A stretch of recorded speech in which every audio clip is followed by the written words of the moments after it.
وَإِذِ اسْتَسْقَىٰ مُوسَىٰ لِقَوْمِهِ فَقُلْنَا اضْرِب بِّعَصَاكَ الْحَجَرَ فَانفَجَرَتْ مِنْهُ 12 عَيْنًا قَدْ عَلِمَ كُلُّ أُنَاسٍ مَّشْرَبَهُمْ كُلُوا وَاشْرَبُوا مِن رِّزْقِ اللَّهِ وَلَا تَعْثَوْا فِي الْأَرْضِ مُفْسِدِينَ وَإِذْ قُلْتُمْ يَا مُوسَىٰ لَن نَّصْبِرَ عَلَىٰ طَعَامٍ وَاحِدٍ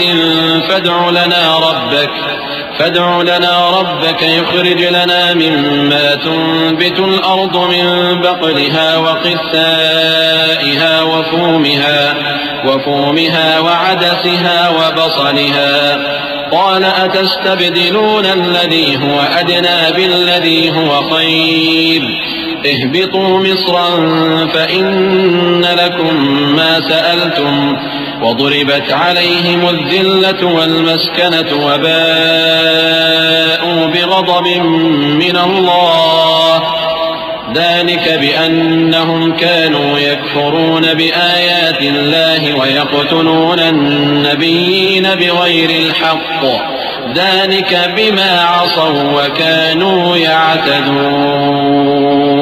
اور جب موسیٰ نے اپنی قوم کے لیے ہم سے پانی مانگا تو ہم نے کہا کہ اپنی لاٹھی پتھر پر مارو۔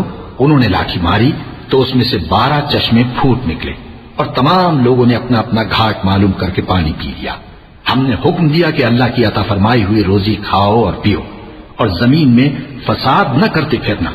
اور جب تم نے کہا کہ موسیٰ ہم سے ایک ہی کھانے پر صبر نہیں ہو سکتا تو اپنے پروردگار سے دعا کیجئے کہ ترکاری اور ککڑی اور گیہوں اور مسور اور پیاز وغیرہ جو نباتات زمین سے اگتی ہیں ہمارے لیے پیدا کر دے۔